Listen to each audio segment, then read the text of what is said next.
Yo, what's up, everyone? It's Legacy Shinobi here, back with another wild what if. Today, we're diving into what if Naruto was under Trafalgar Law's wing. Imagine Naruto training under the Surgeon of Death himself, learning the art of precision, strategy, and maybe even wielding the power of the Ope no Mi. How would this mentorship shape Naruto's path? Would he become a shinobi with surgical precision, or something even greater? You already know this one's gonna be insane. Before we get into it, make sure to like, share, and subscribe if you're enjoying these what-ifs. Alright, no more delays, let's jump straight into the story. In Konoha Minato, the fourth Hokage was very happy to be with his family. His wife Kushina and his daughter Naruko, everyone in the village was very nice, especially to them the Uzumaki family. Most people live their lives not seeing the true form of their home, especially children. Those people are the lucky ones, unlike the 5-year-old Naruto Uzumaki. Naruto was hated and despised by everyone in the village, including his so-called family. Since Naruto could remember, he was always hated by everyone. The only person that didn't was his crush Hinata Hyuga. Hinata was a shy girl he thought was cute. Just yesterday, she confessed to her feelings to his, which he was happy to give in return. Naruto is currently sitting on a rock, playing with a kunai in his hand, staring at nothing Pacific. Naruto was very skilled for a child his age. He was a very fast learner, and he enjoyed to learn new things. Naruto heard rustling to his right. He looked and saw a tall man come out. He was wearing a black robe with what looked like a smiley with 6 protrusions coming from it on the bottom of it. He was wearing light blue trousers with black bits on them. He also had a white hat with brown bits on it. What really caught Naruto's attention was the long sword the man was carrying. It was bigger than him. Naruto didn't sense any rage or disgust from the man, so he knew he wasn't in danger. "Hello Naruto," said the man. "How do you know my name?" asked Naruto. "I've been watching you for a few weeks to see how you were being treated," the man explained to Naruto. "Why would you care?" asked Naruto. "I really hate the way this village treats you, their savior, also known as the Nine Tails Cage," the man answered Naruto. "What do you want from me?" asked Naruto. "I want you to join me, Naruto," the man answered. Naruto looked straight at him. "Firstly, what's your name? And second, why do you want me?" Naruto asked, confused. "My name is Trafalgar Water Law, but just call me Law," Law stated. "I want you to join me because I can see great potential in you," Law told Naruto. "What would happen if I did join you? I will take you out of this village, and I will teach you many secrets of my clan," Law told Naruto with a smile. Naruto started to think of joining Law. Law is the first adult to not hate him, not even his parents cared for him. "Alright Law, I'll join you. I like learning new things, and you seem like an interesting guy," Naruto stated with a smile. "I'm glad you are coming with me. I'll give you some time to get your things, then we will leave," Law told Naruto. Naruto snuck into his room from the window, so he won't see any one of his family. He stepped in his room and could hear laughter downstairs. He knew it was because of a birthday party for his twin sister Naruko. No one would ever celebrate his birthday. He grew used to that growing up, with no one liking him, only despising him. He looked around his room. It didn't have much, only a bed, drawers, and a desk. Naruto went under his bed and took out a backpack. He went over his drawers and took out some of his clothes and packed them in his bag. He went over his desk and sat down to write down 2 letters, one for his family, the other for his first love, Hinata. The first letter was for his family. "Dear Uzumakis, I am leaving this horrible village, and it's rage for something out of my control. You are not my family, not anymore. You are just a family that would only give me a roof over my head and nothing more. I am no longer an Uzumaki, and I am not ever going to be a part of this terrible village that would beat a defenseless child while his parents loved his sister more. This is goodbye now, and forever I won't miss you, and I will never return to you. Sincerely, your former son Naruto, no longer an Uzumaki." Naruto finished his letter to his former family, folded it up, and put it on the side. He got a second sheet and started to write for his only friend Hinata. "Dear Hinata, I am leaving the Hidden Leaf village. I can't stand being hated by everyone but you anymore. I will miss you deeply. You are the first person to like me and the first woman to catch my heart. I still do love you, like what I said when you confessed to me. I will never forget you, Hinata. I hope you get to have a happy life. I wish you luck to find a man to love and care for. Please don't hold yourself back for me. All I want is for you to be happy. If it will help you pass on, throw this letter away or burn it. Goodbye, Hinata. I will miss you and good luck. Sincerely, your friend Naruto." Naruto finished his letter for his friend. He folded it up, then he did a hand sign to teleport it to wherever Hinata is. It's a jutsu that Naruto made that allows somebody to teleport an object to anyone that they want, but they must have a strong emotion towards that person. Naruto put his bag on his back. He got ready to jump out of the window, but then he heard his door open. He looked to see his twin sister Naruto. "Naruto, what are you doing?" Naruto asked in a gentle voice. Naruto didn't say anything. He only looked straight at his sister. "Naruto," Naruto said again. Naruto turned his head away. "Goodbye, Naruto," Naruto whispered, then jumped out of his window, then ran without looking back. Naruto arrived where he met Law. Law was leaning on a tree with his sword on his shoulder. "You ready, Naruto?" Law asked, looking at Naruto. "Yes, I'm ready, Sensei," Naruto told Law. Law smiled, then started to walk away with Naruto on tour. "Sensei, hey, that sounds nice," Law stated. "Yes, you are now my Sensei, and I also chose a new name for myself," Naruto stated. "A new name, what is it?" Law asked. "To suit my new life, I changed my name. No longer Naruto Uzumaki I am for now on Naruto D Law," Naruto stated with a small smile, walking next to his sensei. Law looked at Naruto, then smiled. "Well, Naruto D Law, nice to have you a part of the D family," Law stated. 2 years later, in a small cave on the top of a mountain, there are two people that just escaped from bounty hunters. The first is Trafalgar D Waterlaw, the surgeon of death, with a bounty of 440 million pounds on his head. He is currently very badly wounded from one of the bounty hunters. Next to Law, there is a crying 7-year-old Naruto. By his side, Naruto was wearing a plain orange hoodie with the symbol of Law's village on the front.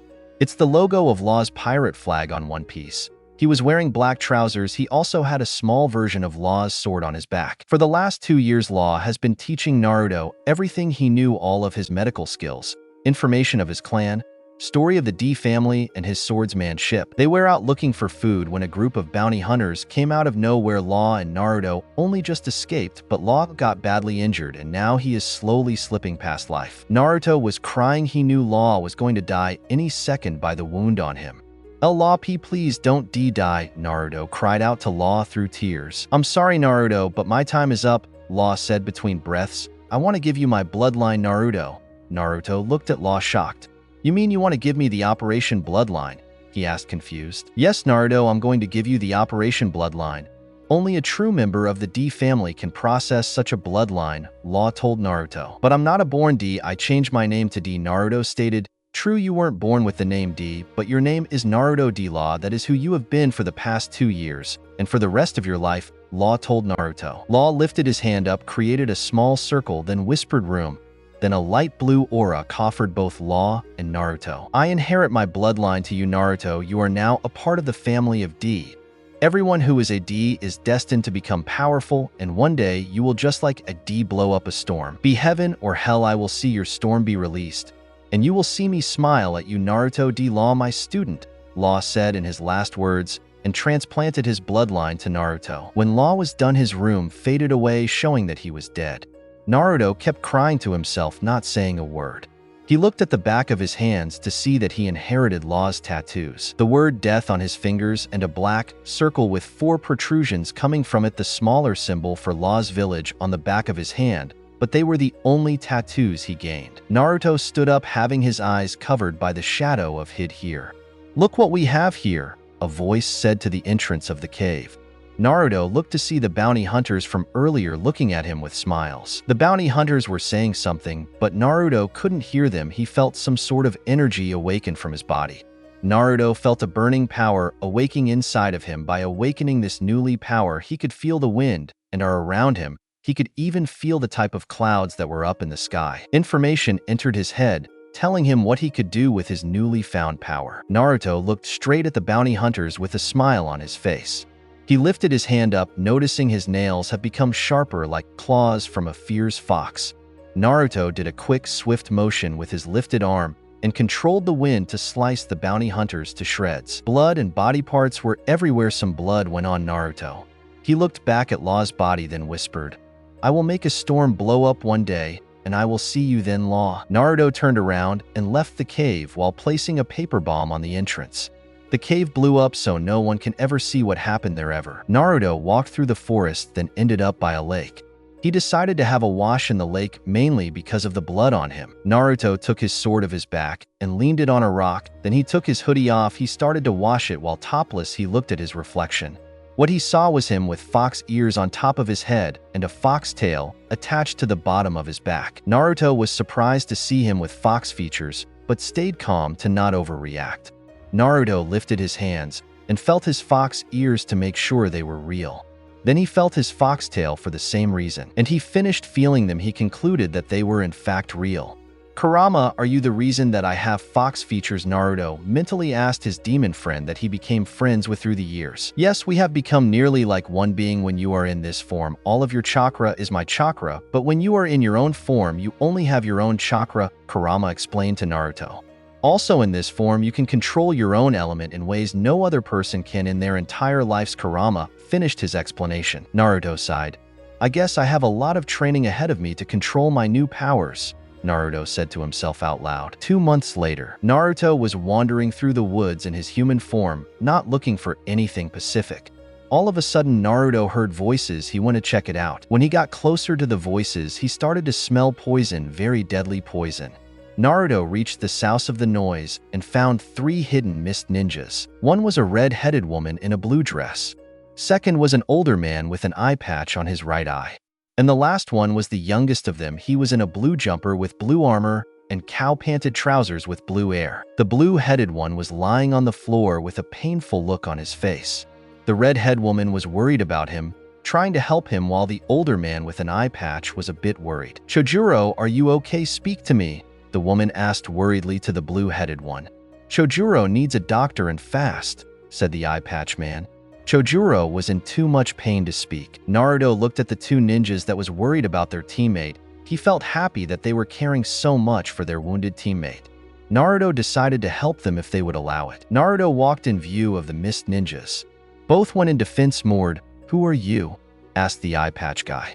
"Who I am isn't important right now. I can help your friend there if you allow me," Naruto told both mist ninjas. "How can we trust you all we now? You might kill him," stated the eye patch guy again. "He's going to die anyway if I don't help him now," stated Naruto emotionless. "Help him," ordered the red herd. "You can't be serious," asked the man with an eye patch. "He's all we got right now, but," the redhead said, turning to Naruto. "If he dies, you die," she said in a dark, evil voice. Naruto smiled, then replayed, "Sounds like fun, but you must step away from him so I can operate," stated Naruto, looking at the dying mist ninja. The 2 mist ninjas walked back a few steps. Naruto stepped forward to the blue head. He kneeled down to have a better look. Then he raised his hand. A circle came to view room. He said, then the light blue aura covered him and his patient. The 2 mist ninjas were a little alarmed and got ready to fight if needed. Naruto lifted both of his hands over the mist ninja's body, then his hands started to glow green. Slowly, purple liquid started to come out of the poisoned ninja, floating in the area like there was no gravity. When the operation was done, Naruto poured the poison to a near tree. Naruto disabled his room, then stepped away. "He'll be fine, just unconscious for a short time," Naruto informed the 2 ninjas. The 2 ninjas were shocked to see such a young child heal their teammates so easily. "Who are you, kid?" asked the redhead. Naruto looked at her. "I'm Naruto D. Law you," Naruto said. "This man is Ao, the guy you saved is Chojuro," she said, pointing to the 2 mist ninjas. "And I'm Terumi, the 5th Mizukage," she said with a smile and pointing to herself. "You're what?" Naruto yelled, very surprised and shocked. "What's so shocking, little man?" Terumi asked. "I always thought a Kage would be old and very wise, not young and beautiful like you," Naruto stated. Terumi blushed a little. "Well, aren't you a charmer?" she said with a smile. "I bid you 3 farewell," Naruto stated and started to walk away. "Wait a minute." Naruto turned around to see that Terumi was the one to say that, "You are very skilled in medicals, and I can tell you are skilled in fighting. Would you consider joining the Mist Village? You would be a great help," she asked Naruto, hoping for him to accept. Naruto thought for a few seconds, then decided, "Sure, why not? I was looking for a place to call home, and hopefully the Mist Village is that place," Naruto said with a smile. That was the birth of Naruto's future as a Mist Ninja, and one of the most feared ninjas in the Bingo book. 3 years later, Team 7 with Kakashi, Sakura, Sasuke, and Naruto are on the bridge looking at their opponents Zabuza and Haku while keeping Tazuna behind them. "All right, team, listen to me," Kakashi stated to his genins. "I will fate Zabuza, Sasuke. Naruto, you two will fight Haku, and Sakura, keep the bridge builder safe," Kakashi ordered. "Yes, Sensei," all 3 said in link.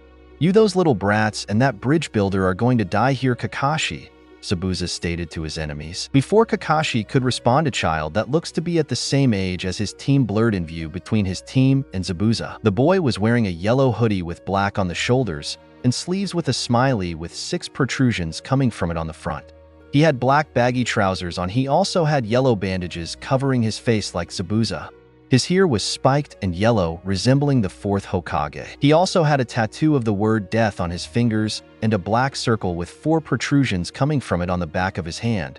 There was also a sword on his back. The sword was a smaller version of a Kikoku hand guard coated with short white fur, sheathed in a black scabbard decorated by white crosses from the opening to the bottom, and with a small piece of red rope tied near its opening.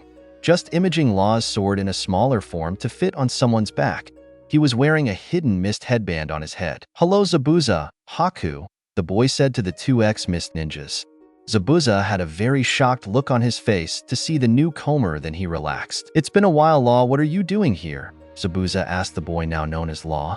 "I'm here because my mission is to bring you and Haku back to the Mist Village," stated Law. Zabuza sighed, then relaxed more. "I guess we have no choice, Haku. We are going with him. Our job is over," Zabuza told Haku.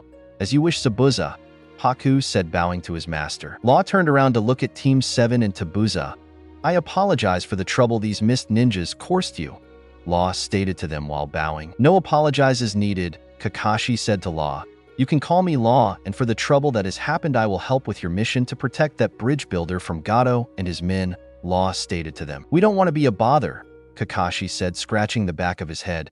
"No bother at all," Law told him with his eyes closed that looked like he was smiling. Tazuna started working on the bridge, while Team 7 kept an eye out for anyone working with Gato. Law, Zabuza, and Haku were standing near the edge of the bridge, minding their own business until necessary. Kakashi kept thinking who Law was, and why did the Mizukage send a genin to retrieve Zabuza, and why did Zabuza look so shocked to see him? Sasuke was frustrated because he knew that Law must have been strong to be able to scare Zabuza. He wanted him to teach him his secrets force if needed. Naruto had a weird feeling while looking at Law as if she met him before. "Well, look what we have here," said a male voice. All ninjas and Tazuna looked to see Gato and a bunch of his men with weapons. "Zabuza, why aren't you killing the bridge builder like I paid you for?" Gato asked Zabuza. "I have my own reasons that don't not involve you," Zabuza stated to Gato. "Well, that's fine with me. I'll just kill you along with the leave ninjas and the bridge builder," Gato told Zabuza. Team 7 got ready to fight, but before they could do anything, Law started to walk towards Gato and his men with his hands in his pockets. "Are you stupid or something, kid?" one of Gato's men yelled to Law. While walking closer, Law took his sword out, holding it only in his right hand. Law lifted his left hand up, a circle swirling in his hand. "Room," Law said, then the blue aura surrounded him and Gato's men along with Gato. Gato and his men were confused, but before they could start asking questions, Law swung his sword, cutting all of them in one swing. "Amputate," Law whispered. Team 7 and Tazuna were beyond shocked to see what Law could do. Zabuza and Haku were just watching, already knowing his abilities. Gato and his men were completely confused in why they were still alive after being cut in half. Law put his sword away and reached both of his arms out. "Tact," Law said, then all of the men and their pieces, including Gato, started to float. The men started to freak out when they started to move all over the place while Law was moving his hands and fingers. He had no emotion on his face. "Get lost," Law said, then he made a movement with his hands, then all of the men and their pieces went into the sea. Team 7 and Tazuna watched them get drifted away by the sea, while Law's room faded away. "Heartless as ever I see," Zabuza joked, walking towards Law with Haku at tour. Law looked at Team 7 and the bridge builder. "We will be leaving now," he told them. Law was about to leave. "Wait a minute," Kakashi yelled out. Law turned to him. "How did you do that?" Kakashi asked, shocked. "I did it by using my Operation Bloodline," Law stated. Kakashi's face became more shocked in hearing the bloodline. Kakashi's genins noticed their sensei's shocked face. "What's the Operation Bloodline?" Sasuke asked Law. "It's a bloodline of medication and operations for doctors to use."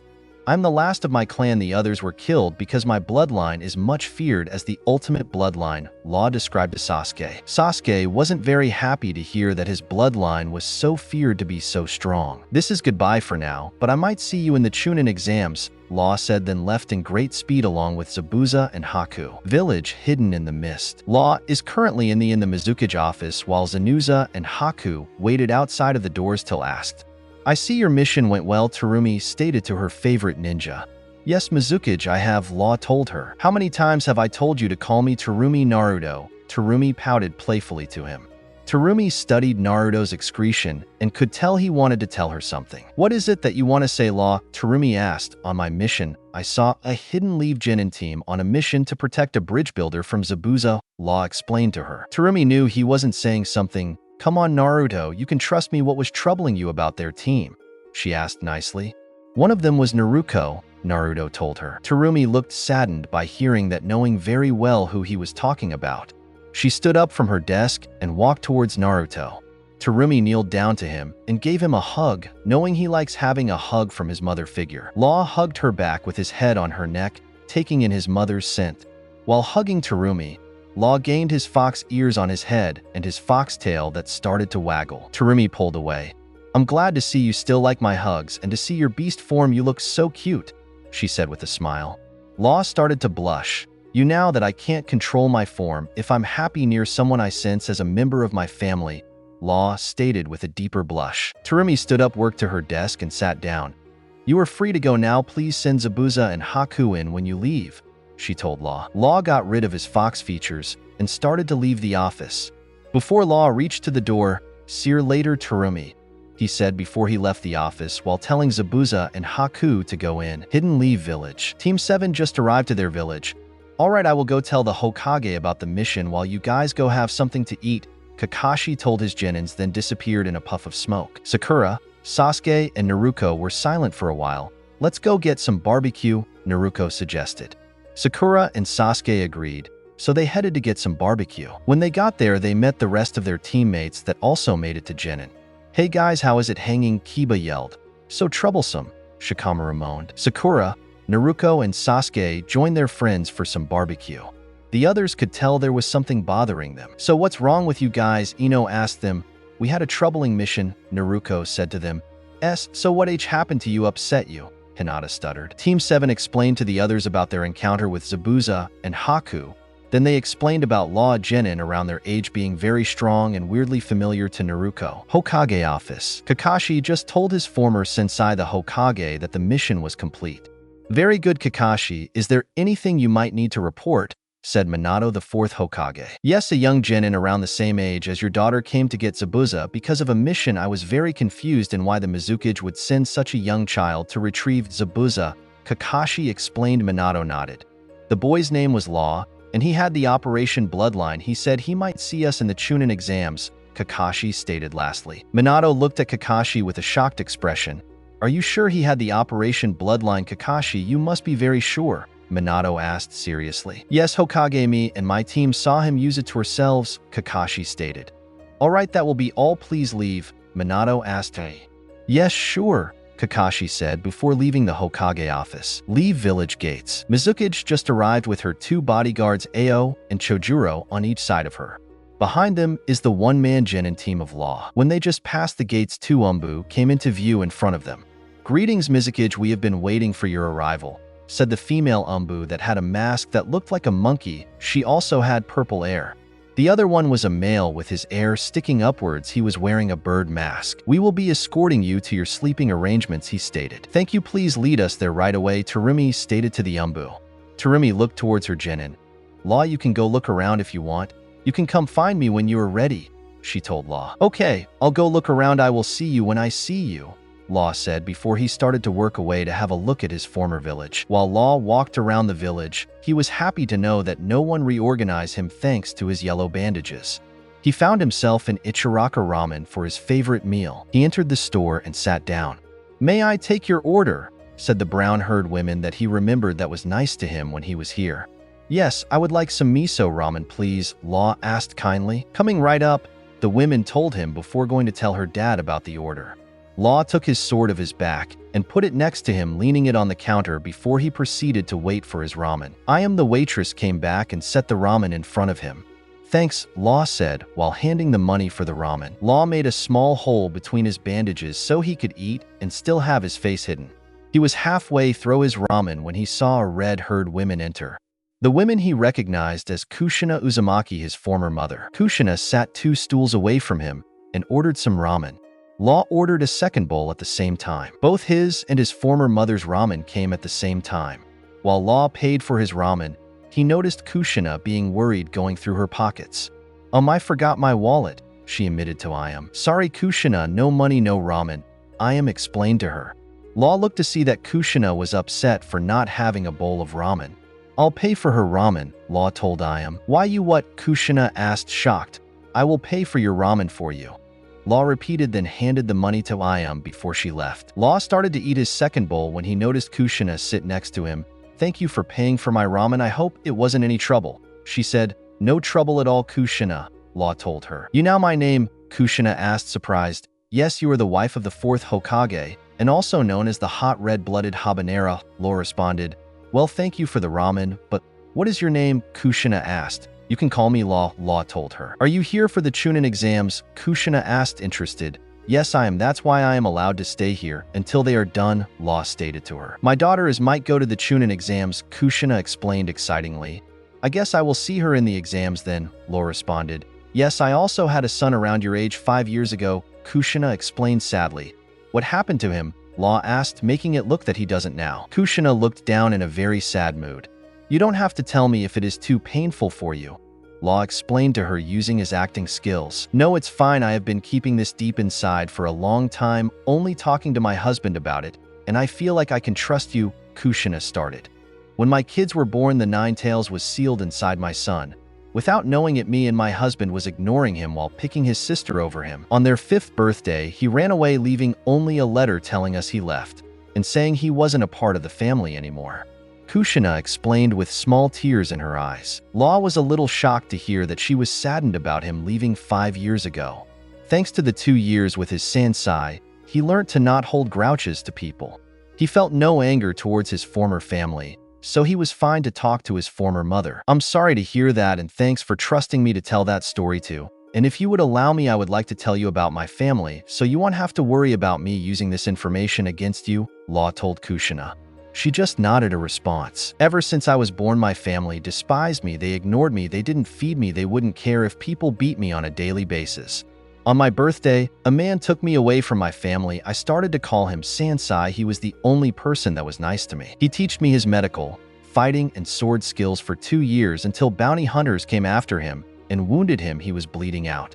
Before he died, he inherited me, his bloodline. He made me a part of his clan, and I grew strong thanks to him. I met the Mizukage. I saved one of her men, and she took me into her village, and I couldn't be happier," Law explained to Kushina. There was a moment of silence. "I must be going now. I hope I get to see you and your daughter in the Chunin exams," Law told Kushina. He stood up from his stool and put his sword on his back. "Yes, I hope to see you again, Law," Law heard Kushina say before he was out of hearing range. Law kept wandering through the village, looking at the buildings and anything he could see. Law turned a corner and saw 2 sand ninjas and Naruto's team. The sand ninjas were one female with a big fan on her back. The other one was wearing black full-body clothing with what looked like cat ears pointing from the hood with purple makeup on his face. Law saw that the boy with purple makeup was holding a young kid, as Law remembered as the 3rd Hokage grandson Kinomaru. While the female tried to calm him down, Law was interested in what would happen. Law watched as Sasuke throw a stone at the boy holding Kinomaru's hand to let him go. Law kept watching while another sand ninja appeared with red hair and a gourd on his back. Law watched them talk until the redhead looked straight at him. Law noticed the look in the boy's eyes. They were his eyes. Law started to walk closer to them, still looking straight at the redhead. While walking, Law put his hand up with a circle in it room. Law said, then the aura covered him, the sand, and the leave ninjas. The leave ninjas that Law met were shocked to see his room again, while 2 of the sand ninjas were confused while the redhead didn't care. Shambles, Law said, then he and Sasuke swapped places. The only person not shocked by Law's sudden arrival was the redhead. The others were shocked by Law's appearance. Team 7 was about to interfere until the red-head sand ninja talked to Law. "You have the same eyes," the boy said. Law looked at him. "Yes, I do. You and I, my friend, have something in common," Law told the sand ninja. "What is your name?" asked the sand ninja. "You may call me Law. What's yours?" Law replied. "I'm Gara of the Sand, and I am looking forward to fight you and find out your full name," Gara said in a dark, sinister voice. Gara turned around and started to walk away with his teammates. "What are you doing here?" Law turned to see Sasuke to ask him that. "I'm here for the Chunin exams, nothing more," Law explained to him. Law was about to leave until, "Wait, please tell me your full name," Naruto asked desperately. Law looked at her. "Why do you want to know?" he asked. "I feel like I know you," Naruto responded. Law turned his head away. "If we fight in the exams, I might tell you then," Law explained to her before he vanished without a trace. Hokage office. Minato was sitting by his desk looking at a page of the bingo book with a picture of a mist ninja with blonde hair and yellow bandages covering his mouth with the name of Law and his full name being unknown except to the Mizukage. "I can't believe that the mist would send him to retrieve Zabuza," Minato thought to himself. The door opened and Minato looked up to see his wife enter with a smile on her face. "What are you doing here, Kushina?" he asked, surprised to see his wife. "Is it a crime for a wife to see her husband at work?" Kushina asked mockingly at her husband. Minato sighed back. "No, it's not. I am just a little surprised," he explained. Kushina smiled at Minato and walked up to him and gave him a small hug. "So what's stressing you out?" she asked, knowing that something is wrong with Minato. Minato looked at his wife, then sighed before answering her. "Kakashi told me that a mist ninja named Law came and helped his team with their mission against Zabuza." Minato showed Kushina the picture of Law in the bingo book. Kushina looked carefully at the picture and confirmed that it was the Law she met at Ichiraku. "Minato, I saw him at Ichiraku." Minato looked shocked at his wife. "How did you meet him in Ichiraku?" Minato asked, a little worried. "I went to Ichiraku for some ramen, but I forget my wallet at home, and Law said that he would pay for my ramen. Then while we were eating, we started talking," Kushina explained to her husband and what she learned and told Law in their conversation. Minato looked down while he had a sad face, thinking of what Kushina just told her. "I see, so Law had a hard past. No wonder he is so ruthless with every mission he was given." Minato mumbled to himself mostly. Kushina wrapped her arms around Minato for comfort. "Don't worry, Minato, I'm sure that Law won't cause too much trouble," Kushina told Minato in a comforting manner. Before Minato could answer his wife, the door opened to show their daughter Naruto walking in. "Mom, Dad, I just saw the mist ninja that I met on my mission," Naruto told her parents. Minato looked at his daughter and could see she was troubled with the mist genin. "Don't worry, Naruto, he is allowed here because of the Chunin exams," Minato explained to his daughter, hoping that she was less troubled. "I know he's here for the exam, but—" Naruto went quiet. "What's wrong, Naruto?" Kushina asked Naruto, walking a little closer to her. "It's just when I see him I have this feeling that I should know him, but I can't figure it out, and I know that if I could see his face or know his name then I would know why I feel this way," Naruto explained to her parents. Minato and Kushina was silent for a few seconds. "Do you have any type of plan on finding out who he is, Naruto?" Minato asked. Naruto looked up to her farther with determination in her eyes. "Yes, I plan on fighting him at some point in the Chunin exam." Naruto explained what Law told her when she met him along with the Sand Ninjas. Minato and Kushina both had smiles on their faces. "I wish you luck, Naruto," Kushina told her daughter. Naruto looked at her mother. "Thanks, Mom," she said in a silent voice. "Before I forget, Natsuko-me, and you, Mom, got you this," Minato said while reaching underneath his desk to get something. Naruto looked to see her father hold a black katana in his right hand with a smile on his face. Minato walked to his daughter and gave her the katana. "This is to give you a little boost in the exam," Kushina explained, standing next to her husband, both with smiles on the faces. Naruto jumped at both of her parents to give them both a big hug, which they both returned gracefully. "Thank you, thank you, thank you," Naruto yelled at her parents, being very happy about her gift. The Uzumaki family split apart from their family hug. Then Naruto looked down with her hair covering her eyes and a small frown. "What's wrong, Naruto?" Kushina asked, worried about her sudden change of mood. "I just wish that Naruto could be here with us," Naruto said sadly. Both Minato and Kushina also looked down sadly, understanding Naruto's sad mood, since they haven't heard a single thing about Naruto since he left the Leaf 5 years ago. Law entered the apartment he was staying until the exams are over. He entered the living room to see Ao, Chijuro, and Terumi sitting around a table having some tea. "Nice to see you found us, Law," Ao said to Law. "So tell us, what have you been up to, Naruto?" Terumi asked, calling him by his first name instead of his last. She is the only person who calls him by that name because she's the only one he'll respond to by that name. Naruto sat down, putting his sword by his side. "I met Kushina. I paid for her ramen because she didn't have her wallet with her. I met Naruko's team again alongside a Sanjinin team who has the one-tailed Jinchuriki. After that, I just wandered around the village." Law explained his day to his fellow mist ninjas. Chojuro was the first one to respond. "That sounds like an eventful day, Law. Did you by any chance meet Hinata? I would like to meet her." Law had a sad smile. "No, I didn't see her, but I'm sure that I will in the exam," Law explained to his friend. "All right, that's enough talk," Terumi told them while standing up. "We must go get some sleep. I have a bussy day tomorrow with important people, and you Law have a Jinin exam to be ready for." Terumi walked off to her room while the boys did the same thing, going to their own rooms. Exam waiting room. Law entered the exam waiting room to see that he was one of the first to arrive. All of the Jinin teams looked at him angrily, considering he is the first single-man Jinin team to ever exist. The only way a Jinin can enter the exam alone is if the Kage gives permission for the Jinin to participate. Law went and leaned on a wall, waiting for the exam to begin. Law wasn't paying much attention to what was going on around him until he noticed all of the Leaf Jinin teams were talking amongst themselves. One Leaf Jinin caught his eye. Hinata Hyuga, his first and only friend he had in this village. He knew he couldn't announce his identity yet, so he decided to play with them a little.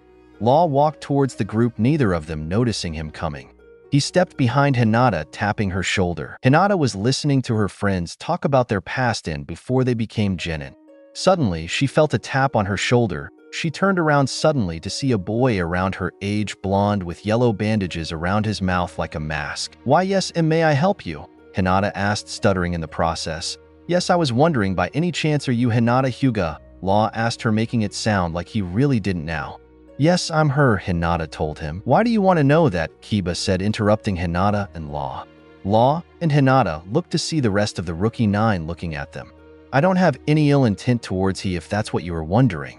It's just I always wanted to meet Hinata. I had lots about you," Law explained with a kind expression. "How does a mist ninja know about Hinata in the first place?" Ino asked. Law reached to his pocket and pulled out a photo, looking at it for a moment. "Naruto told me lots about you, Hinata. You looked different when you were young, but I can still tell it was you," Law told Hinata while turning the photo around, showing Hinata and the rest of the Rookie 9 a picture of Hinata and Naruto smiling when they were very young. Hinata stared in shock to see the picture only her and Naruto had, but some reason this guy also had the same one. "How do you know my brother?" Naruto yelled at Law, stepping towards him. "You have a brother, Naruto?" Sakura asked, confused, not knowing about her teammate having a brother. "Yes, I do. He left 5 years ago. I never heard of him since," Naruto explained without taking her eyes off Law. "Answer my question, Law," she said angrily. Law sighed, putting the photo back in his pocket. "Relax, I haven't done anything bad to Naruto," Law explained, trying to calm her down. On the inside, he loved this situation. It was fun to him, making them think he was some random person who for some weird reason knows about Naruto. "I know who Naruto is because I met him 3 years ago. We became fast friends. He told me everything about his past life here, while I told him my life." Law continued to lie to his former sister. Hinata beside Naruto, looking at Law. "Please tell me how you got that photo." Hinata was able to ask without stuttering. "Tell me where Naruto is now. He needs to come back home," Naruto asked, hoping to find out the whereabouts of her brother and get him back. Before Law could say anything else, a big puff of smoke got everyone's attention. "Silence, you maggots. I am Ibiki. I will be your proctor for the first part of the exam," the man introduced himself. Everyone started to follow Ibiki to the exam room. While that happened, Law whispered something to both Hinata and Naruto.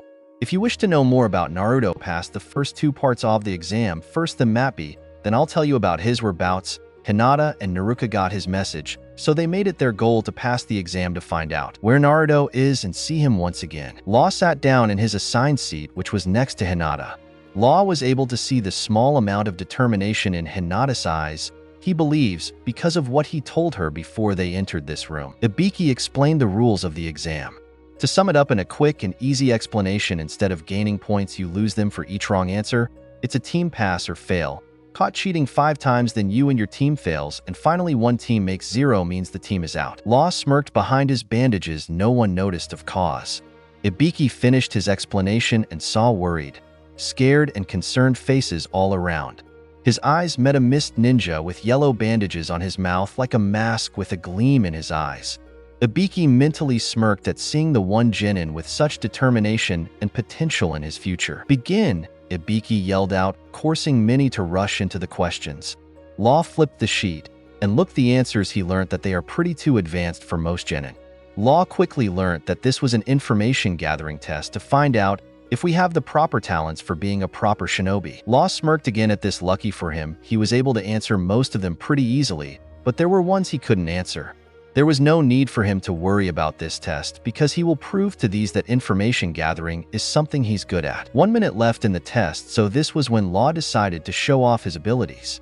There was a man behind Law who was able to finish answering the exam pretty easily, so Law decided he will be the one to help Law pass this part. Law channeled a small amount of wind chakra into his body so he could make his room invisible when he activates it. For 2 years now, he has learnt and mastered the ability to channel wind chakra in his room.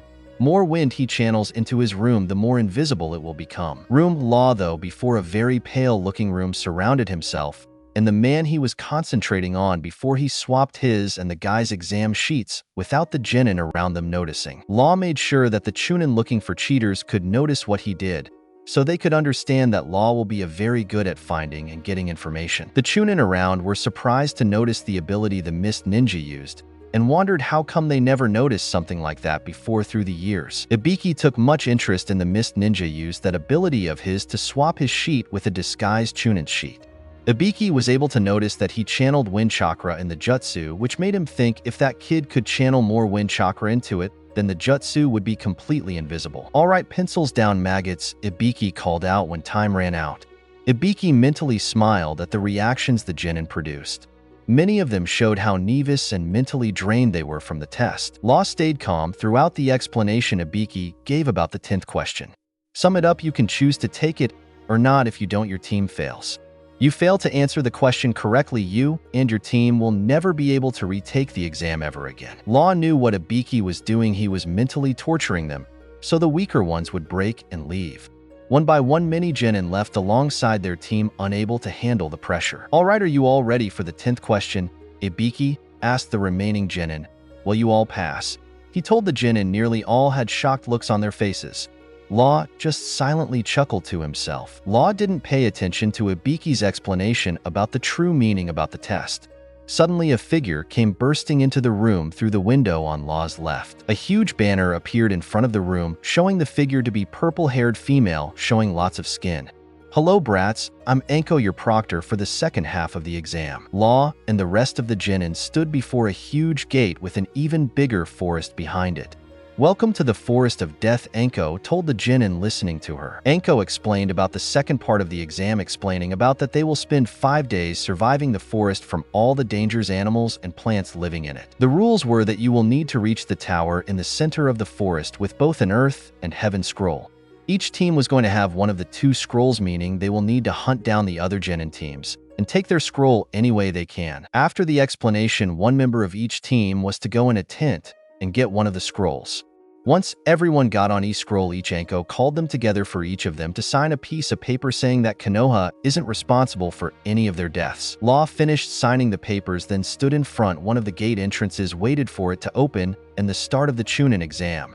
Law had a heaven scroll, meaning H needed to find a team with an earth scroll for his to pass the exam. The exam has started a few minutes ago. Right now, Law is hiding in a bush, spying on an all-male rain ninja team who were all wearing overalls and masks. Law watched them from afar, so if any of them were a sensor type, they wouldn't be able to sense him. The rain genin were huddled up, most likely planning something for them to be able to get the scroll they needed. Law decided to take this opportunity to take their scroll without their knowledge. Law took a deep breath and started to concentrate his wind chakra in his room. For Law to be able to make his room invisible with his wind chakra, it will take more time, depending on how transparent he wants it. The 2 years it took for him to master the ability, it only helped him do it without straining his chakra reserves. "Room," Law whispered before he could feel his room cover activate around him. He made it big enough for it to reach all 3 of the rain genin. Law took his sword out of his back. He held his sword upside down in front of him. "Scan," Law whispered while moving his sword across his view of the rain ninjas. A light blue light appeared after the sword before a bright light appeared on one of the genin. Law smiled happy to find his price. He held his hand out before a heaven scroll appeared in his hand. Law took off without the rain genin noticing that he just took their scroll. Anko was kneeling down on the floor, holding her shoulder in pain. Standing in front of Anko was her old sensei and the course of the present pain, Orochimaru. Orochimaru looked in glee at his former apprentice in pain thanks to the curse mark he gave her all thoughts years ago.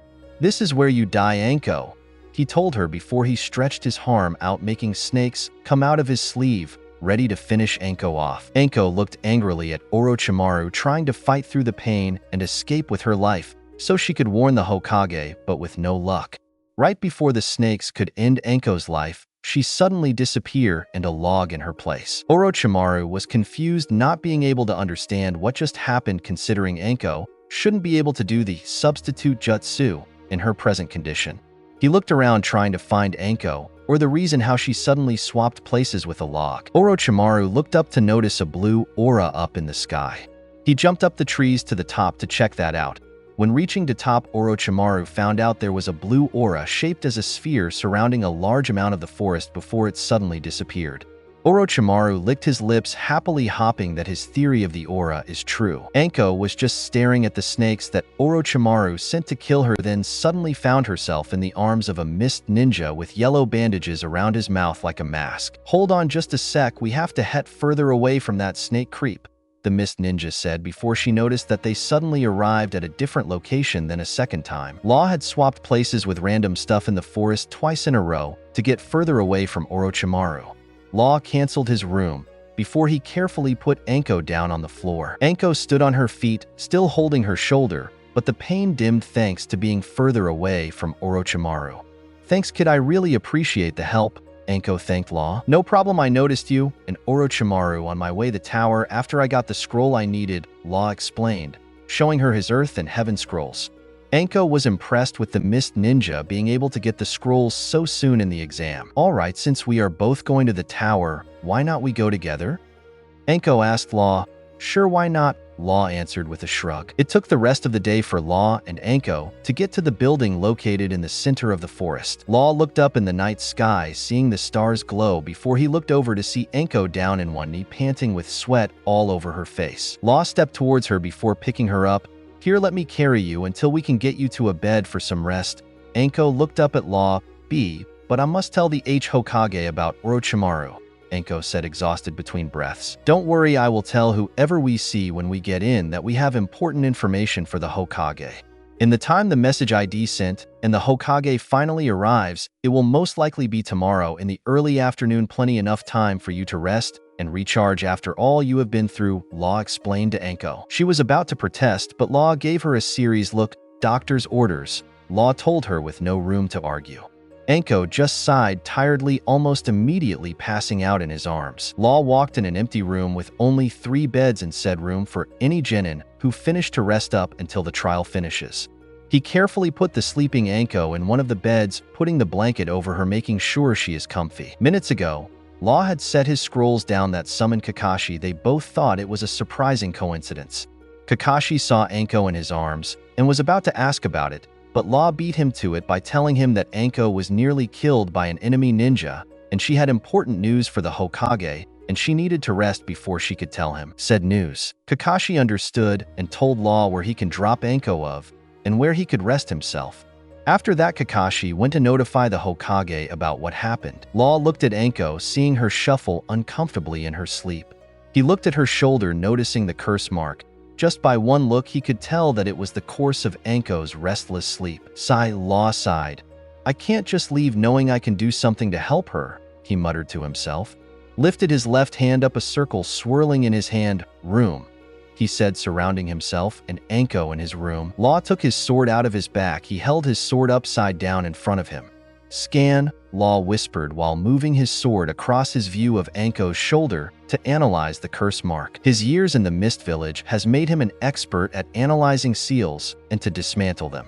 He isn't an expert in making seals by a long shot, considering he only wishes to remove any health-damaging seals of his patients. This wasn't the first time he had to remove the curse seal from someone. A year ago, a Mist Ninja was found on a mission who was then brought to Law to help. The man had the curse mark on him. Naruto could tell it was coursing him extreme pain and slowly killing him. Naruto had walked on that man for hours. The most he could do was stop the pain, so the man wouldn't be in any pain. But Naruto couldn't save the man's life permanently.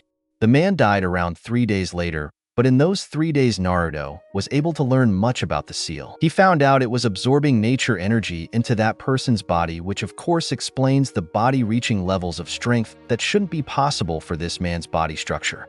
In the end, Naruto trained himself to dismantle seals that cause damage to a person. Law was able to tell that Anko's curse mark was an unstable and weaker version, making the removing of said curse seal a lot easier. Law was able to remove it without causing any pain to Anko or waking her up. Thanks to Anko, he was able to understand a bit more about the seal, mainly how to remove it. Law canceled his room, put his sword back in the sheath. Before he went to the bed in the other side of the room to rest. Law took one last glance at Anko, seeing her sleep peacefully before he closed his eyes, falling asleep. The next morning, Anko woke up, sat up on her bed, stretching her arms out, letting a large yawning leave her mouth. When finished her yawn, she looked around to find herself alone in one of the rooms in the center of the tower. Anko took a minute to remember what happened to her before she passed out in Law's arms. She reached to her shoulder from the memory of her old sensei before she gasped almost immediately. She ran straight to the bathroom in such speed it could give the yellow flash a run for his money. Anko looked at her shoulder in the mirror very carefully and gasped to see the curse mark being completely gone. Tears came to Anko's eyes from sheer happiness, seeing that she is finally free from the bloody curse mark. Because she was so happy, the thought of who was able to remove it never came to her mind. A knock on the bedroom door made Anko come to her senses before she opened the door to see a Umbu with purple long hair. "Miss Anko, the Hokage wishes to see you now to speak about the incident in the forest," the Umbu informed Anko. "All right, let's go. The Hokage will need to know this," Anko replied before she followed the Umbu, shutting the door behind her. Anko was in a secret meeting room explaining everything to Minato that happened to her with Orochimaru and Law. Alongside Minato and Anko, there were others that he believed should be there to hear what had happened. There was Kushina standing on his left. Behind her on her left was Kakashi and 2 Umbu, including the one that went and got Anko. On the other side of the room, there was Mei and her 2 guards. Chojuro on her left and Ao on her right. Kakashi suggested that she should also be present, considering it also involved a ninja from her village. "And that's everything that happened," Anko explained to them from the moment she encountered Orochimaru and getting to the building alongside Law. "Thank you, Anko." Minato thanked Anko for the information. He didn't like that Orochimaru came to the Chunin exam. The only good thing is he has an idea at what he is doing here for. "Kakashi, please keep a close eye on Sasuke, just in case Orochimaru has already encountered him," he ordered. "Yes, Sensei," Kakashi replied, bowing to his former sensei. Even through all these years, Kakashi still calls Minato sensei out of respect and gratitude for all he did for him back when he was a genin. "Mizukage," Minato got Mei's attention. "You have enrolled an exceptional genin this year. I hope your village and mine will continue to grow strong as allies." Mei gave him a small smile. "Thank you, Hokage, I appreciate that, and I'd wish for us to grow strong as allies." Mei originally never wanted to be allies with the Leave village after what Naruto told her about his life there, but he was able to encourage her to make allies with them, considering it benefits both villages from war and death. He also explained to her that the Mist village is his home, and he wishes for it to thrive for a long time without war and unnecessary deaths that can most likely be avoided with one easy decision to ally with each village, without conflict and unnecessary sacrifice. Minato Kushina got her husband's attention. "Do you think Naruto is alright?" she asked, worried for her daughter's safety after hearing Orochimaru is here and trying to get to her teammate. "I'm sure Naruto is perfectly alright. She's our daughter. After all, we must believe she can do this," Minato replied with a smile, so ensure his wife. Minato stood up from his seat. "Now we must keep this a secret between us, otherwise it will cause problems. And we can't cancel the Chunin exams, it's fair too important." Everyone understood and kept quiet. "I agree with you, Hokage," Mei announced. Minato smiled back to her. "If you would like, you can stay and watch the exam before you return to your hotel, Mizukage," he asked kindly. Mei smiled in return. "Why, thank you. Yes, I believe I will stay to watch this year's genin." she replied before everyone left for the Chunin exam. Preliminary arena. Law stood alongside the other genin that were able to pass the forest of death. He noticed Minato and his wife were here, which didn't surprise him considering Naruto is doing the exam. Law was a little surprised to see Mei though, but only took a little bit of thought to know why she is here in the first place. Considering Orochimaru, the Leaf Village's most wanted criminal, was seen during the Chunin exam. Minato stood forth. "Welcome, I'm happy to see so much potential genin," he said cheerfully with a smile. Minato went ahead and explained the meaning of the exam to keep peace along allied villages, to avoid another ninja war, and to show off their own personal village. "Excuse me, Hokage," a sickly-looking leaf ninja stepped next to Minato spoke. "If it's all right with cough, you all start my cough part now." Minato just smiled back to him. "Well, of course, hate," he said before he stepped back, returning to his wife's side. "All right, Jinin, cough. I'm hate, Gecko, I apologize, but cough. We weren't expecting so many genin to make it through cough, the second part of the exam. So we must have a preliminaries to cough. We'd some of you out." Hade explained with more detail about that there will be important people watching them in the finals, and nobody wishes to waste their time more than they must. Law understood the reasoning, considering that all genin that enter the finals are promoting their personal villages, and nobody wishes to embarrass their village. "Now, before we start the preliminaries cough, is there anyone that wishes to quit from maybe injuries or cough? Not don't feel like they can handle to continue?" Hade asked. Kabuto was the first one to put his hand up. Kiba was the next. "Proctor, I wish to not continue." Hinata looked at her teammate worriedly. "Kiba, are you sure?" Kiba gave her a small smile. "Yes, I'm sure. Akamaru was injured. Remember, I can't bring myself to continue without my best friend with me." Kiba looked down at his dog in his arms, giving him a small pat. "All right, Kabuto and Kiba are leaving the exam cough. Anyone else?" Law zoned out, not caring much about what was going on. He noticed in his daydreaming he missed Minato, his wife, and Enko talking about a problem with Naruto's team, mainly Sasuke. Minato wasn't sure what to do about Sasuke and his curse seal. He knew that with that seal it brings problems, but if he did remove Sasuke, he will never hear the end of it from the elders. Plus, many people will come to watch the exams with the sole purpose of watching the last surviving Uchiha. Hokage. Minato looked to see Mizuki coming to join in with the conversation. "If you wish, I can have one of my ninja remove that curse mark from the Uchiha," she said with a smile. Minato, Kushina, Enko, and Sasuke looked at her in surprise. "What do you mean removing the curse mark?" Minato asked, a little confused. "The curse seal has never been able to be removed successfully. Enko is proof of that." Mei kept her smile while answering, "Like I just said, I have a ninja that specialized with removing seals, and luckily enough, he also had practice with removing the curse seal." She looked towards Enko. "You must know, considering you no longer have your seal, do you not, Enko?" Enko gasped, reaching towards her shoulder, only now remembering her waking up this morning with no curse mark on her shoulder. Minato and his wife were still shocked to hear that somebody was finally able to remove the curse seal. More surprising was it wasn't someone in the Leaf Village where Orochimaru was born and first started his experiments. "Mizuki, if what you were saying is true, then could you please have Sasuke's curse seal removed?" Minato asked. Mei simply smiled. "Sure, I don't mind. We can do it right here. I doubt it will take long or be too hard." Mei looked over to Law and motioned him to come over. Law saw her motion him to come over, so he did just that. He stood in front of Mei. "Yes, Mizuki." Mei gave a small sigh from Law, calling her Mizuki instead of Mei. Naruto looked sharply at Law, trying to figure out something. Minato and Kushina was surprised to find out it was Law had supposedly removed Enko's mark. Enko stood towards Law. "So you're the one who removed my curse mark?" she asked, stuttering at first a little. Law looked at Enko. "Yes, I am." "Why did you help me?" Law raised an eyebrow at her. "Why wouldn't I help you from the pain the mark was causing if I could?" Enko kneeled down a little, giving Law a quick thank you. "Now, Law, I would like you to remove the Uchiha's mark," Mizuki told Law. "As you wish." Law bowed to Mei. Law lifted his hand up a swirling circle room. Law said, making the blue aura appear surrounding almost everyone in the hall. The aura caught everyone's attention, making them interested with what Law will do. "You're not taking this mark away from me," Sasuke voiced out at Law, not wanting to give up such power that will help him kill his brother. Law just stared at Sasuke with no emotion showing in his eyes. "You don't have a choice. I was ordered to remove that mark, and remove it I will," Law stated bluntly. People's sweat dropped with Law's blunt response. "Screw you." Sasuke turned around, running away from Law, hoping to get out of his room before he could remove his mark. Law reached for his sword, taking it out of its sheath on his back. He swung his sword in different angles in a second before he returned his sword on his back. He slowly finished returning his sword on his back while whispering, "Amputate," when he said that Sasuke was cut to pieces. Everyone who didn't know Law's abilities were all in a state of shock. To see Sasuke in 5 pieces, the bottom half of his body was separated alongside his 2 arms and head floating in midair. "Damn it, put me back together, you bastard," Sasuke complained. Again, everyone was shocked to see that Sasuke is still alive with his body cut to pieces, including his head. Law pointed his figure up, tacked.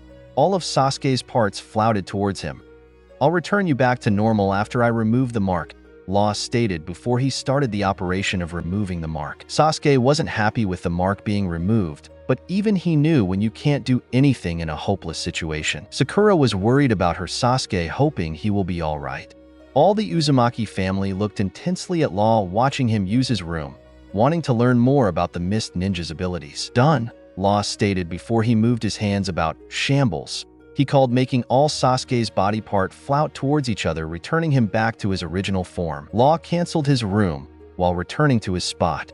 Everyone was still in shock about what Law was able to do and had many questions, but thought it would be best to not ask any. "Alright then," Minato got everyone's attention.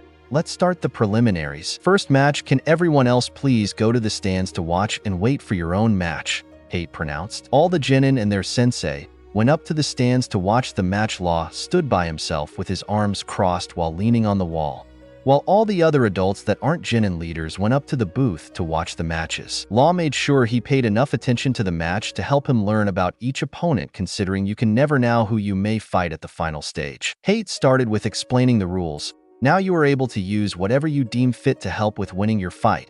The fight will end when either opponent is unconscious or forfeits. I will also interfere if I deem it necessary." The commandantes nodded in understanding. "Now begin." Sasuke Uchiha versus Yoroi Akato. The match started off with Yoroi using his jutsu to absorb other people's chakra reserves and add it to his own. Sasuke struggled at first, but at the end he was able to use a move that Law overhead team guys say that he copied from Lee. Winner Sasuke Uchiha called out. The second match was Zaku Abumi versus Shino Aburame. Zaku Abumi versus Shino Aburame. Zaku had his arms bandaged up, but despite that he was still able to use his arms for a final attack against Shino and his swarm surrounding Zaku. But when Zaku did that, his arms burst holes into them. Shino explained that he blocked his arm holes with a bunch of his beetles. Zaku was taken away on a stretcher in a hurry while Shino returned to his team. The third match was Misumi Tsurugi versus Kankuro. Misumi Tsurugi versus Kankuro. Kankuro and Misumi stood across each other. Kankuro took his bundle of bandages of his back, setting it on the ground. Misumi was the first to attack. He used his jutsu to dislocate his joints and move his body with chakra. It looked like he won at first by breaking Kakuro's neck, but it turned out to be a puppet controlled by the real Kakuro who was in the bandages. Kakuro won the match by breaking Misumi's bones. The fourth match was a disappointment, with both Sakura Haruno and Ino Yamanaka ending a draw, both knocking each other out. Shikamaru Nara versus Kin Thi. The fifth match was Shikamaru Nara versus Kin Thi. The match started out with Kin using Jinjutsu with bells attached to Sanbon and Sting to confuse Shikamaru. But in the end, Shikamaru was able to win thanks to his shadow imitation jutsu to make Kin her head. Tintin versus Temari. The sixth match was Tintin versus Temari. The match started off with Tintin throwing large number of weapons at Temari, with her using different stages of her large fan to repel the weapons back into Tintin. Law watched Temari blow Tintin in the air, with her almost landing on her back onto Temari's fan. Law, thinking quickly, entered with the match to save Tintin from possibly losing her ninja career. Law raised his hand out. His swirling circle appeared room. He called out his room, surrounding his patients with it. "Shambles," Law stated before he swapped places with Temari, catching Tintin bridal style. At first, people were confused with what happened before they fully understood that Law, a mist ninja, just helped out Tintin, a leave ninja, from landing painfully on her back. "The winner is Temari. Can the medics please take Tintin to the infirmary?" Hate called out. The medics came with a stretcher that Law carefully put Tintin on the stretcher. Temari returned to her team's side while having most of the leave genin stare angrily at her. Law was about to return to his spot, but was stopped by Rock Lee and his sensei guy. The two lookalikes bowed down to Law. "Thank you for helping my student/teammate." They both thanked in sync. Law scratched the back of his head with a bashful look in his eyes. Don't mention it, I did what I believed what I needed to do as a medic. Law was about to return, but Hayate's announcement for the next match stopped him. The next match is Naruto Uzumaki versus Law. Law looked up to see Naruto with a determined look. "Two, is that girl your daughter Hokage?" Mei asked Minato politely. Minato smiled at Mei. "Yes, that's my precious daughter," Kushina had, but her hand on his shoulder which he held in return. Mei noticed a distant look on their faces. She immediately figured out what came to their minds. "I'm guessing you two just thought of your son who you haven't seen for 5 years, am I right?" Both Minato and Kushina looked at Mei with shocked looks. "How do you know about our son?" Kushina asked, a little worried about her replay. Mei gave them a little smile. "My ninja Law knows everything about your son, don't worry, I believe he is going to announce his information in this match, considering that's why your daughter has such determination to beat him, am I right?" Minato and Kushina didn't know what to say, so they just turned their heads to watch the match between Naruto and Law. Law and Naruto are in the arena facing each other, Naruto having a determined look in her eyes. Law had a calm look in his eyes, but the experienced ninjas can tell he's very alert. "I will defeat you, Law, and find where my brother is, so he can return to his family," Naruto thought with determination and slight desperation. Hate stood between them. "Are the commandantes ready?" Naruto and Law nodded to him. "Then begin." Naruto Uzumaki versus Law. Law quickly drew his sword to block Naruto's. He pushed her away. Law rushed Naruto, making her block his sword with hers. Naruto looked into Law's eyes with determination. Law smirked under his bandages. "I see what you are doing, dear Naruto." Her eyes widened a little before they separated, and she dashed towards him. They started to clash with their swords and dodge others. "I see that you understand that my jutsu primarily starts with me using my room, so you are doing everything you can to stop me from activating it." Law ducked her swing before he elbowed her belly hard enough to send her skidding across the floor a few feet away. "That's clever, I like the way you think, but for right now, I'm more interested in clashing swords with you. Let's find out together whether or not you will make me use my Genkai Kenkai." Naruto's only replay was her gritting her teeth before she started her assault again. All the genin and sensei were intrigued with the match between them and couldn't tell who might win and who will lose. Up with the Hokages and their guards. Mei had a smile on her face, while Minato and Kushina was proud with Naruto's swordsmanship and intrigued with Law. Each of them had a feeling that they should know who Law like what was just Naruto explained to them. Law and Naruto continued to clash with their swords until Naruto suddenly backflipped from Law, catching him off guard just a little but enough for Naruto to use her trap. Naruto quickly reached into her jacket and throwing something at Law's face with much accurately and speed before she lands on her feet with an even more determined look on her face. Law only had the choice of turning his head to the left to miss the projectile that Naruto just threw at him. When it was close enough to his face, he could tell what it was that she threw at him. Law was shocked to see a three-pointed kunai just passing his face, but because of his surprise, it was able to nip at his bandages while passing his face. Law reached out to hold his bandages to stop them from falling off. She knows Minato's jutsu already. At her age, she must only able to use one kunai then, but that would mean, he thought while turning his head around to look behind him. Naruto appeared in a flash behind Law, holding the throwed kunai in one hand while a ball of chakra swirling in the other hand. Rasengan, Naruto yelled, thrusting her jutsu into Law's back. Law was sent off his feet, being sent to the wall, creating a smoke cloud, stopping everyone from seeing him. Naruto was panted from using both of her special jutsus at once.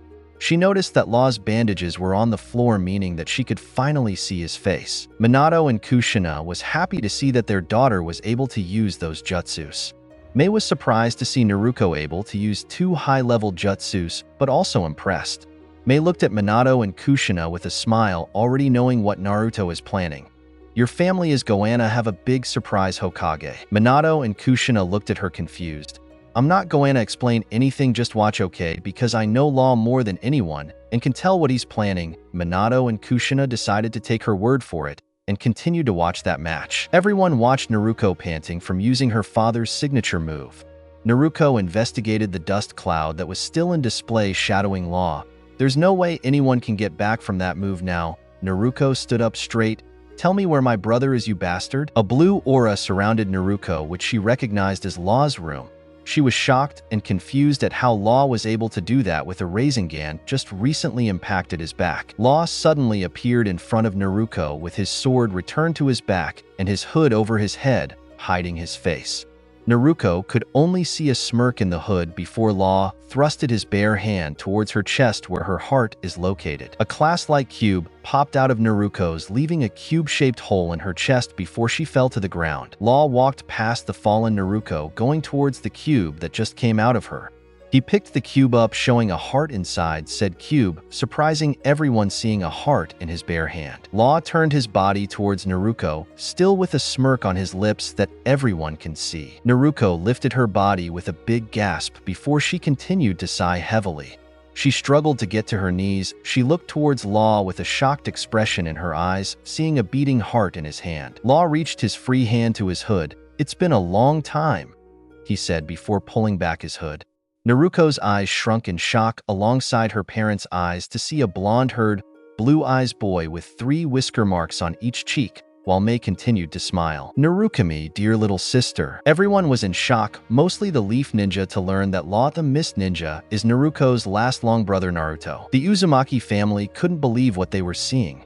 Naruto, their family member that ran away 5 years ago. The Leaf Genin were more surprised than shocked. Some are learning first time that Naruto had a brother, and the others that couldn't believe that Law would be Naruto all this time. "Kakashi, is he really Naruto's brother?" Sakura couldn't help but ask her sensei. "Yes, Sakura, there's no doubt in my mind that he's her brother." Kakashi had a shocked look in his eyes while answering her. Over to Team 8, Hinata had her hands to her mouth while tears started to arrive in her eyes. "Naruto." Both Kushina and Minato were in disbelief that Law the Mist Ninja that they have been interested since he stood foot in their village is their long-lost son Naruto. Minato looked at Mei at the corner of his eye, seeing her, just having a small smile on her face, while looking at the match, not missing a beat. Naruto wasn't doing much better than her parents. She just couldn't believe that her brother is right in front of her as a mist ninja taking the name Law. Naruto was panting slightly because of Naruto's last attack did do some damage to his body. It was only that to him channeling chakra into his body to help him withstand the attack that he can even stand right now. "And Naruto," Naruto stuttered in a slight whisper. Naruto dropped his smile while giving Naruto's heart a squeeze. "Iya." Naruto screeched in pain until he stopped squeezing, making her drop onto her back, panting like she just ran around the village. "I go by Law now, Naruto D. Law, if you want to be Pacific," Law told Naruto before looking at Hade. "I would advise calling the match now, considering I just proved that I literally hold her heart in my hand. Unless you want me to cause her more pain or going so far as kill her, that is." Law gave Hade a dark look. Hade was hesitant slightly before he spoke. "The winner of this match is Naruto D. Law just nodded before walking towards Naruto. He bent down and inserted her heart back into her body. Naruto lost consciousness from regaining her heart before Med Ninja came to take her on a stretcher. Everyone was silent, Minato and Kushina wanting so much to either go help their daughter or start asking questions towards Mei or Law himself, but knew they had to stay provisional and not show favoritism before the preliminaries were over. Law pulled his hood up before he left the stadium and stood in a secluded area from everyone else. Names on screen again, stopping to show the next match. "Can Hinata Hyuga and Neji Hyuga please come down?" Hate called out, returned to his calm state after Law's match. Hinata and Neji stood facing each other. Neji had a neutral look while Hinata had a nervous look. Neji and tried to encourage Hinata to forfeit the match before it started. Hinata thought about it at first, but recalled that Naruto was here and knew she could just forfeit the match without even trying to win. She put on a brave face while going into her stance ready to fight. Hate stood between them. "Are the commandantes ready?" Hinata nodded while Neji also got in his battle stance before he also nodded. Then begin. Hinata Hyuga versus Neji Hyuga. Hinata was the first to attack, making Neji block her attack before attacking her in return. They continued to trade blows, with Hinata's being blocked and Neji attack her with every opportunity he had. Every attack Neji made was used to cause severe damage and pain towards Hinata. Law could see the hatred Neji had in his eyes, knowing that he had to get ready to interfere to save Hinata if he needed. Hinata started to spit blood, showing how much damage she has received from Neji. They traded words before Neji became noticeably enraged and went for a killing blow towards Hinata. Before the Jonin could even act to stop the killing blow, Hinata vanished out of existence, and was replaced with Law, whose hood flew of his head. Before Neji was able to register what happened, Law dodged his attack and swiftly swung his sword down towards Neji, cutting him in half in a symmetrical way. Everyone was in shock from Law being able to react so fast towards Neji's attack, and equally surprised to see Neji was cut in half, showing no blood or guts the process. Law returned his sword to its hilt with a serious look. The Jonin were the first to figure out what Naruto must have done and looked at where he just was to see a beating Hinata laying down on her back unconscious. "Can someone please take Hinata to the infirmary? I'm sure you will agree she needs medical care," Law announced to everyone. Some were able to come to their senses and went to Hinata to get her some help. Others were still in shock over Neji being cut in half. "And don't worry, Neji isn't dead thanks to my Kekkei Genkai. As you've seen with Sasuke, I was able to cut him in half with no injuries at all. He's just lost consciousness over the shock."